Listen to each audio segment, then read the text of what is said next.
Hi everyone. I wanted to share with you some words that inspired me almost 2 decades ago. So let it be me.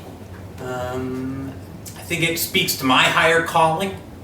And to be honest, the last maybe 2 to 3 years really hasn't been. So I am recommitting myself and rediscovering this poster as I move into my own home in Justin, Texas.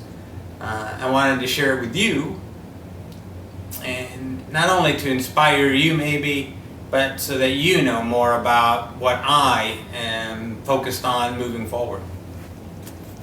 Let it be me.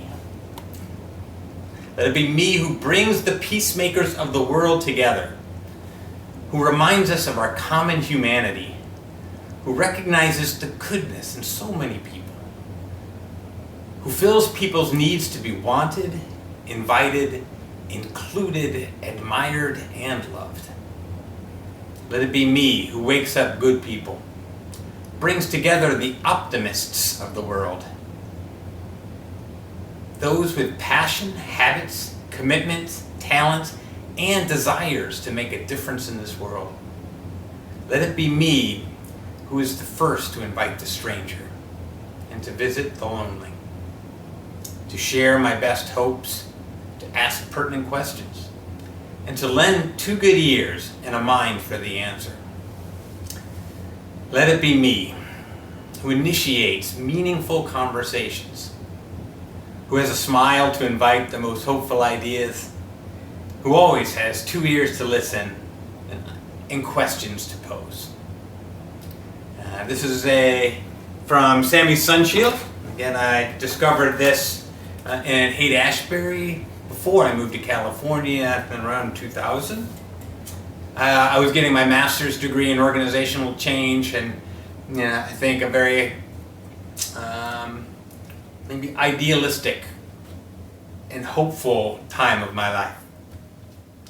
So when I looked at this and then bringing peacemakers of the world together, I guess I wasn't thinking that global kind of peacemaker. It's very much local. How do we engage the people that are trying to bridge those gaps? There's a lot of people that are trying to make this work, and so those are the people that we need to focus on, support, and encourage along the way. Who reminds us of our common humanity.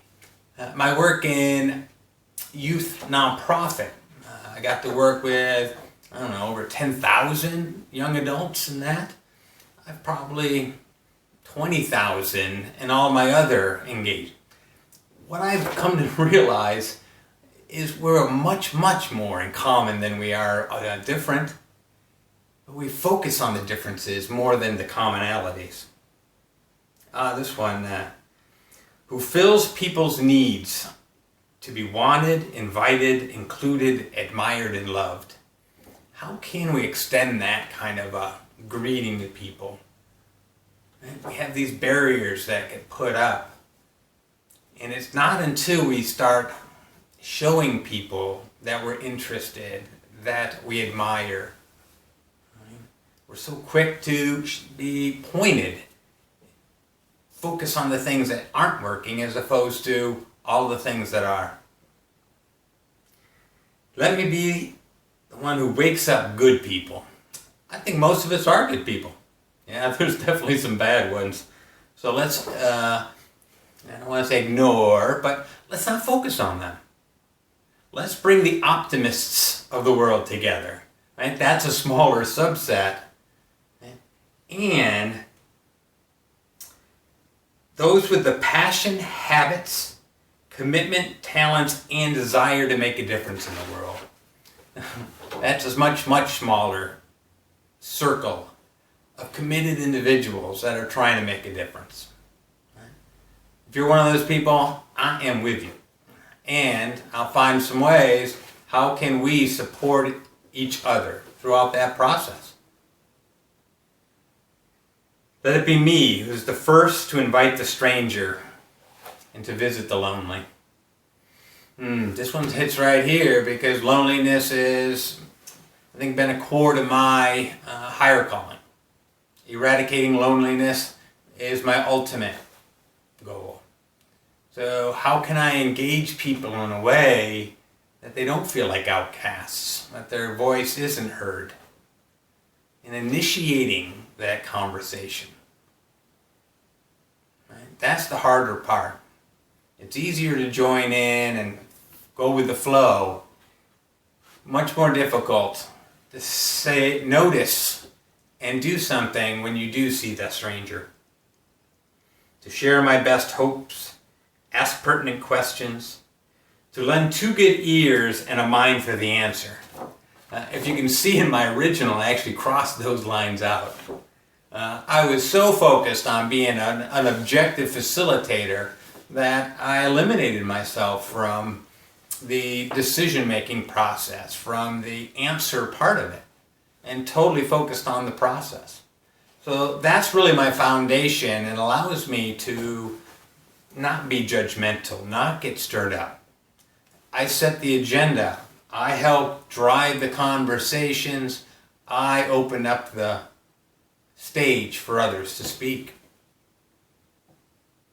Now, my work in design thinking has changed some of that. I have to be a subject matter expert. And so I think even in this environment, I have to be a little bit more of that, but being aware when and when not. Let it be me who initiates meaningful conversation. There's that word, initiate, again. Meaningful conversations. So many people don't want to talk about politics because we don't have meaningful conversations around them. So, what are the questions that spark a meaningful conversation? What's the attitude you gotta bring to make it a meaningful conversation? Who has a smile to invite the most hopeful ideas, right? This facial expressions has a huge impact on the other person. If I'm smiling and nodding and saying, interesting, tell me more, individuals will actually share more ideas than they even knew they had. How do I know this? I have literally been doing this specific activity in hundreds of leadership programs around the world for almost 2 decades. Never fails. Smile. I don't even have to speak the same language. In Japan, I smile and nod. Interesting. Tell me more. Who has 2 ears to listen and always questions to pose. So here's my opportunity. How do I engage? What questions can I pose? How can I initiate meaningful conversations? That's what I'm working on right now, and just letting you all know that that's what I'm working on right now. So if you want to be part of that, awesome. If not, awesome. Whatever you decide is fine. Thanks. I can't wait to get started. Let's get it started in here. Let's get it started.